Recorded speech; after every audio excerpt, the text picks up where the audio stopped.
So when faced with a problem, there's really three possible things we can do. We can ignore it, we can try to solve it, or we can exploit it, try to make a buck.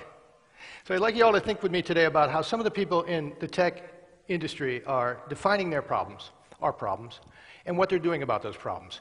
Because about 9-10 months ago, last April, I started thinking about this. I sat down one Friday afternoon and I wrote a rant about the sharing economy. That's, Uber, Lyft, Airbnb, those guys. Since now, it's now called, the gig economy or sometimes the on-demand economy, and it's become a much more crowded field. You got all these little app-based personal valet services that are all predicated on the idea that there's always going to be a desperate pool, a huge pool of people who are willing to work any hours for very little pay and no job security and no chance for advancement. And I looked at this business model and I said, this is undermining civilization. What these guys are doing, if they have their way, pretty soon there's not going to be any full-time jobs for any of us. I said, because what they're really doing is they're formalizing and expanding the shadow economy.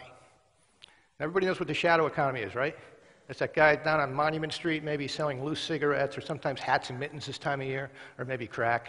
The shadow economy, it exists in every economy, in every country, to a greater or lesser extent, according to how much civilization is present. And so I wrote this all down, and I looked at what I'd written, and I thought, well, this really isn't much of an insight. I wasn't really going to publish it. I sent it around the office. Well, it did get up online pretty soon as a blog post. And then it got 60,000 reads in a couple of days. Got about 20 times the usual traffic that a blog post at City Paper gets. So it hit a nerve. And the tech sites picked it up, Slashdot bounced it. Anyway, then something weird happened. People disagreed with me. I know. So no, what people didn't say, oh, you're wrong about there not being any jobs in the future. What they said is that, what do you want with a job for? Jobs aren't such a great thing. You can, having an economy based on full-time jobs is really inefficient, is what people were saying to me. And then they said something that irritated me. They said, you know what, it doesn't matter what you think because we're going to do it anyway. It's inevitable, so adapt or die. And I was like, really? Because I always thought I had a choice, right? I thought we all had a choice about what kind of society we want to build for ourselves, that we could go to the ballot box and choose the people who are going to promulgate the laws that companies have to follow in a democratic and free society. Oh, no, my critics, I'm arguing on the internet. My critics are like, no, you got that all wrong. Free is when we get to do what we want to do. And democracy is when you choose the app that best fits your lifestyle. And the government better get out of the way. And I'm like, I was dumbfounded, right? Because I'd never been wrong on the internet before. So anyway, I wrote my thing and I took my lumps and I didn't think too much about it for a few weeks until I got invited to give this talk. And then I thought, wow, I got a second chance. Now I'm going to convince these people that they're really not correct. But then I thought, well, how am I going to do that? I don't have a lot of juice in this business. I'm not a venture capitalist. I don't code. I'm a reporter at a newspaper. I am a low-level worker in an industry that's dying precisely because it has failed to adapt to technology. What can I do? I know what I'll do. I'm going to get their argument right. I'm going to figure out exactly what they're saying. I'm going to pay a lot of attention to what they're saying, and then I'm going to really know them. And then I'm going to be able to do something with that. So I started paying attention to this business. And pretty soon, Uber is starting to poach Lyft's drivers. And they give them a little bonus for this. And then Uber's got somebody on the payroll, a bunch of people on the payroll. Their whole job is to mess with Lyft. They order a ride, and then they cancel it at the last moment. I was like, this is great. Then Uber starts saying, and you know what? Our drivers make $90,000 a year on average. On average. I'm like, wow, that's almost unbelievable. And then Uber's got one of their high-level peoples in a whole room of people, and he starts saying, the people who criticize us, Uber, we ought to do some opposition research on that. And we can get the dirt on them and shut them up. And I'm like, but there's still people on the other side of this argument, and they're all like, leave me alone. Right? I'm disrupting you. Well, finally, I got the picture, and I was like, I'm not going to argue with these people, because to some people in the tech industry, civilization's an obstacle. It's an obstacle to their hitting it big. And these are people for whom innovation is progress minus the Enlightenment. Progress minus the Enlightenment. We don't want any John Locke in it. We don't want any Rousseau. There's not even any Adam Smith, because we have Ayn Rand in SparkNotes. And so, yeah, I finally got, so I finally realized I can't argue with them. I got to convince everybody who's not them that what's at stake here is a big deal. What's at stake here is a social compact. And another thing, that this really isn't an innovation. What's happening is really just an evolution of what's been going on in business in America, especially for the past 40 years. When you think about it, you got to look back and see who's making the money and who's really making a success of themselves. They're the companies that offload cost and risk. Right? So you're in a high-tax business, well, you get some accountants and you figure out how to reincorporate in Bermuda or something like that, right? Or if you're a rich person, you don't want to pay taxes either, you get wealth management to come and put all your stuff in a trust, right? Or, you know, let's just say you're wealth management, by the way, this is a huge industry that didn't exist until the 1980s. Okay, so you've got a factory and you're paying, you know, union labor. Well, nobody wants to do that. What do? Say it with me, folks. What do? That's right, you send it to China. Everybody knows it's a cliche. But what if you can't do that? What if you have to have people here? Well, you turn them into independent contractors, don't you? And that's what the taxi industry started doing in the 1970s. That was an innovation. All these little taxi companies all over the country, one by one, and in Paris, they started calling in all their taxi drivers to a room. And he said, you know what, folks? I'm tired of paying you. You're going to pay me from now on. That's how we're going to do it. $100 a week, say. And for that, you get to drive the car you've been driving all this time. You get the license to be a taxi driver, and you also get the dispatch service. And here's the great news. Every penny over that $100 a week, you get to keep. Welcome to the American dream, fellow entrepreneurs. So all these taxi drivers are like, because now suddenly they're responsible for all the insurance they didn't have to deal with before. They're never going to get overtime anymore. They can't get paid vacations. Right? If they get hurt in their job, they're not eligible for workman's comp. If they get fired, they're not eligible anymore for unemployment insurance. Right? And then at the end of the year, they get to deal with their taxes like a small business. So you get these taxi drivers, they're like, So what do you think happens? Well, a lot of them blow it off. Right? They don't know what they're doing. Plus, they're an all-cash business. You're turning them into scofflaws. Right? Oh, but also, they're not making much cash. Why not? You might ask. Because that $100 a week has nothing to do with what it costs to keep a car running.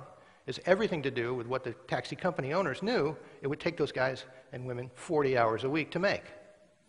By the mid-1990s in Central Florida, taxi drivers were paying $500 and up to rent their vehicles, and they were clearing about $25,000 a year on average. And I know this because one of the drivers called me up one day. I was a reporter down there, and he said, we're tired of this. We're going to sue Mears Transportation. He was then and still is the dominant taxi provider in Central Florida. He says, we're suing that guy. I said, it's amazing. Why don't you let me see what you're up to? They spent a few weeks and checked out their numbers, and they were telling the truth. They were making $6 an hour, working 70 to 80 hours a week for 52 weeks a year. So I called up Paul Mears, and I went to his office, and I said, Mr. Mears, you guys making $6 an hour. What do you say to that? And the guy leans back in his chair, and he says, oh, those guys, they're crying poor mouth. You want to know why? Because they don't like to pay their taxes.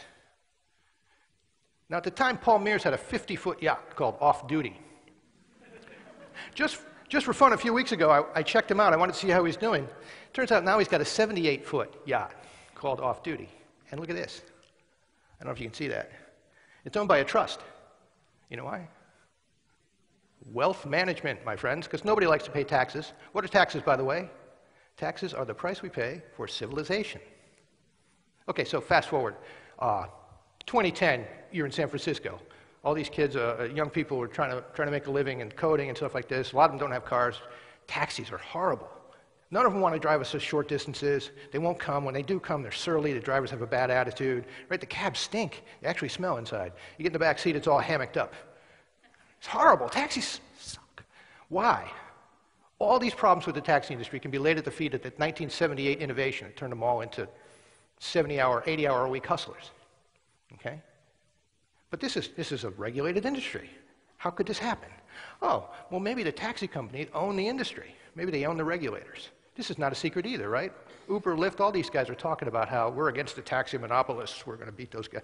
Well, okay, good. Let's see what you guys are doing. You know the problem. Are you ignoring it, solving it, or exploiting it? Look at the difference in the business model. Taxis, regulated fare. Uber, we have an algorithm. We're going to charge you what we think we can get away with. Okay, score one for them. Taxis, you're paying to drive the car, maybe rent the medallion. Uber, Lyft, they're like, everybody should drive for us. You should all drive for us. Uber's like, they make $90,000 a year. Why wouldn't you? Taxis are a regulated business. The main regulation is they limit the number of cars out on the street. And here's the crazy thing. They do it on this crazy theory that if there's too many people out there trying to collect fares, there won't be enough fares for anybody to eat. Uber, Lyft, anybody should drive for us. I talked to the co-founder of Lyft. He says, everybody should drive for us. I said, his name is John Zimmer. I said, John, if everybody's driving for you, how's anybody going to make a living? He says, oh, they're doing other things. They might be teachers, they're bartenders, something like that. I said, really? In other words, my business model has nothing to do with my workers making a living. The other thing he said that hadn't got enough attention, I think, John Zimmer, co-founder of Lyft, these are the good guys, they're getting beat up. He says, Lyft was inspired by what the other co-founder found in Zimbabwe. This guy was out in the hinterlands of Zimbabwe. People are walking down the street with dollar bills, with money in their hands. Anybody with a vehicle might stop and pick them up. He's looking at the shadow economy in a developing nation. And he says, oh, that's so social. We should uproot that, make that the way we do things in America. Any place you've traveled outside of, the major countries, you're going to find this thing. This one's the chicken bus. This is in Laos, I think. Looks pretty safe, right? That's the model, the third world. Okay? And by the way, it's illegal in Zimbabwe, too. In Harare, they have regular cabs. But this is not those. This is the illegal guys, right? Zimbabwe has a per capita income of $130 a year. What do you suppose happens when, oh, by the way, that means nobody really much pays taxes, that means the government's corrupt, et cetera, et cetera. What do you think happens when they don't pay the bribes that the cops demand in order for them to keep running illegally? Social. Okay, so imagine this. What if the burden of proof were reversed? What if it wasn't up to me to stand up here and make the case for why, the developing world's system isn't the thing we should graft onto America and make our future? What if instead it was the shadow economy people, they had to stand up here and make the positive case for why the developing world's social, political, economic system was the thing America ought to shoot for? Three things you can do with a problem, right? You can ignore it, you can try to solve it, you can exploit it. Try to make a buck. So I want everybody to ask yourself, what are the sharing economy people choosing? And what are you going to do about it?